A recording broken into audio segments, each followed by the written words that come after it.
We need to build on it, do more, and ban assault weapons. Because all these years after Columbine, the problem isn't getting better. My choice! My body! My choice! These events, based on the concerns that were expressed by the community, these games were actually relocated to another location in the town. I love the state, and I'm trying to bring productions back here, and I just love, bringing my movies back here so that people can see them. And, they don't usually have opportunities to see movies like this, and it's always an exciting night. And if I can do it for the state, I think it's great. As 26 states are expected to ban abortion, people will have to travel to end a pregnancy. Some may come to a clinic like this one here in Connecticut. My body! My choice! As people take to the streets across Connecticut, Dr. Nancy Stanwood prepares for an influx of patients from out of state seeking abortions. I took an oath to make sure that patients can get the care that they need. She's the chief medical officer of Planned Parenthood of Southern New England and says even before the Supreme Court overturned Roe v. Wade, people were coming to their clinics all the way from Texas, which essentially banned abortion last fall. Most recently, there was somebody who was pregnant from a sexual assault. And in Texas, rape is not an exception to have abortion care. They're expecting those numbers to rise. To get ready, they're looking to extend office hours and work with affiliate and independent clinics if there's overflow. And soon they'll be able to expand the pool of providers that can serve patients. When more patients come, we need more providers to be able to give them the care. Under a new state law that goes into effect July 1st, Dr. Stanwood will get to train advanced practice clinicians to conduct procedural abortions. The Reproductive Freedom Defense Act will also create a legal cause of action for providers and patients sued in another state and help prevent disclosure of medical records for those patients. We are looking at all options from the legal side to the clinical side to ensure that patients that come to our state to seek abortion care, which is legal in our state, feel confident that they have access to that care and not be criminalized. This is still a very fluid situation, but those working in abortion care here in Connecticut say no matter what, they'll respond to the need. For now, reporting in New Haven, Lauren Linter, News 8. I'm having fun. We're going fishing. All right, we're gonna get one. We've probably been doing this about 8 years. We're on a mission right now. The Hartford Police Department, Hartford Fire, the DEP, AMR comes out. The state police are here with us this year. Here, let me see this for a second. There's a lot going on in the city. Let's see what happens. It's important to continue that with the community so they understand that, the police are here to help you, protect you, because we do have a job to do, but it's also something we're human beings. Really excited. Super excited. Want to show me how it's done? Yeah. It's our first time and we really want to catch a fish. A lot of kids have never gone fishing before. We're trying to get them acclimated with the fishing. All right, that's good. Right there. Acclimated with the fire department, the police, tell them what we do. I want you to cast it way out there, okay? Yeah, it's cool. Basically give them something to do outside of school that doesn't involve anything that involves the streets or anything like that. Anybody in uniform is here to help, teach you, learn, protect you. I see a fish over there. So what I try my best to do is make it fun. Let them have hands on first, let them learn from their mistakes, and then from there I basically step in, guide them. One, two. So they get the movement down and then let them do it by themselves. We get to meet them. We never seen cops or firefighters before. Yeah. I'm black, obviously. Teaching somebody of another minority, letting them know that keep on doing your cars right. You can be in the same position just as me. But right now, we're just going to teach you how to fish. Give him a kiss on the mouth. No. The attack happened in this driveway outside the man's home off Concord Avenue in Milford. He needed 300 stitches on his face and is lucky to be alive.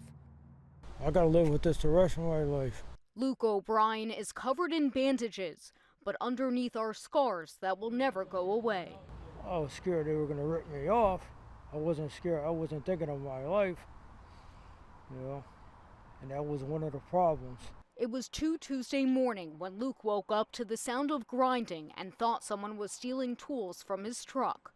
He looked out the window, saw a strange car, and raced outside. I just, hey, what are you doing, you know? Before he knew it, a man slashed his face from his ear to his chin with a sharp blade from a power tool and fled with another guy in the car. Well, I felt like something hit my jaw so heavy. I hear the motor, right through. Luke's son took him to the hospital and he was transferred to Yale Trauma Center. They said they just missed my artery by an inch. He lost about a quarter of blood and also has injuries to his shoulder, knee, and toe.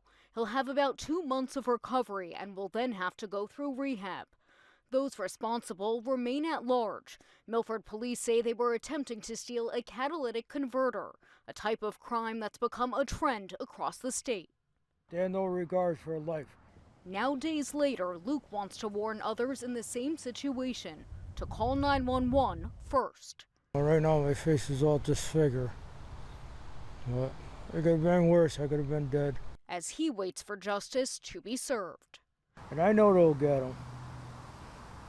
Just a matter of time.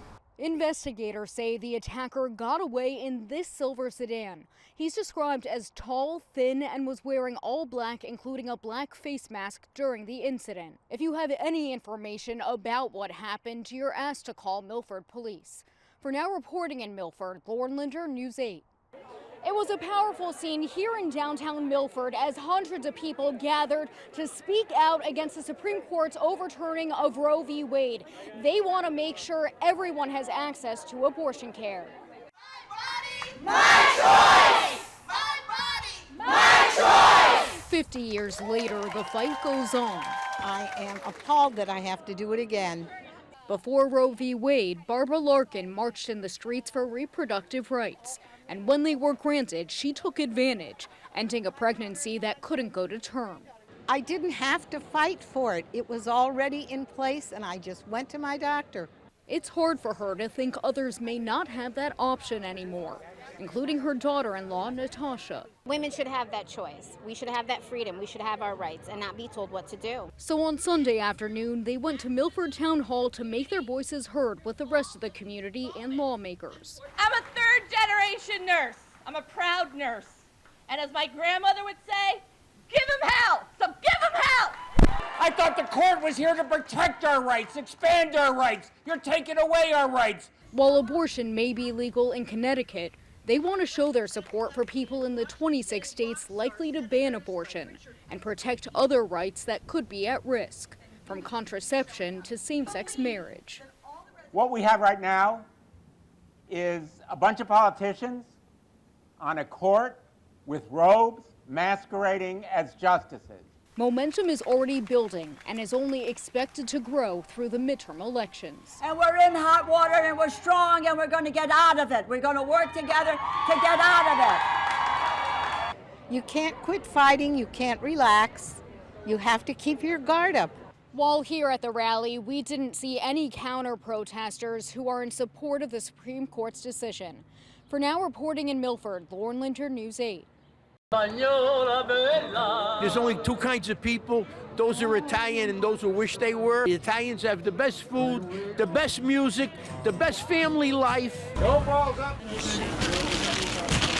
This feast will go on for 4 nights. This is the opening, and we'll be here tonight, tomorrow, Saturday, and Sunday morning.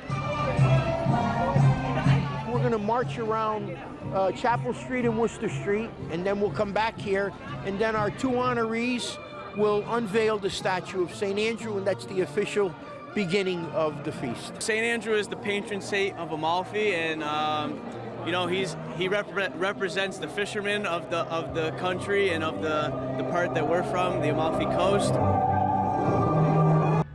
Pride Month is just getting started, and thousands of people came here to Middletown to kick off the celebrations at the state's largest festival. Happy Pride! Happy Pride! The colors of the rainbow took over downtown Middletown. As both young and old of all identities, races, and religions, even our four-legged friends, came together for the city's 4th annual Pride Fest. We're telling the world, when you come to Middletown, you are welcome, you are valid, and you are loved. Give it up for yourselves, everybody. After 2 years of smaller festivities amid the pandemic, the event was back and bigger than ever, with a parade, rally, drag performances, and plenty of vendors and food. A place where people like Sam Trailer and Sage Albino feel surrounded by love. People used to not be able to come out. People weren't comfortable coming out. And like now, not only are people out, like there's a whole festival and there's all kinds of people here. It's about being able to express myself and be who I was born to be. They're celebrating the LGBTQ+ community and how far they've come, but they're also speaking out to protect the rights they've gained. The governor and lieutenant governor in attendance, along with Middletown's mayor, to stress their support. We are not going to back down from a fight in Middletown to protect those rights, to expand those rights, to protect gay kids, to protect trans kids, to make sure that everybody knows. It may be an uncertain time in our country as rights remain at stake. Those here want to show they're not backing down. I think as the years go on, we're making more and more progress as far as, inclusiveness and just acceptance for everybody. It is important to have these events, and it is important to have a voice for these people, especially when they don't feel like they have a voice for themselves. In Middletown, Lauren Linter, News 8. Desiree Dominique says her son was riding bikes with his friend on Main Street when they encountered a man who she says yelled at them and then put hands on her son. This is not tolerated. I'm not tolerating this. On Monday evening, Desiree Dominique says her son came home, visibly shaken and upset. I asked him what happened, what's wrong, and he said, "Mom, I was attacked by a man." She says her son was riding bikes with his friend when the friend bumped into a man walking on the street. Dominique says that's when the man started yelling at the boys and the friend pulled out his phone. In the video, the man, who police identified as 48-year-old Jamison Chapman, asked the child if he grew up in Connecticut. He says no. Chapman then says, "Get out of my town." Another video shows Chapman allegedly pushing Dominique's son off his bike.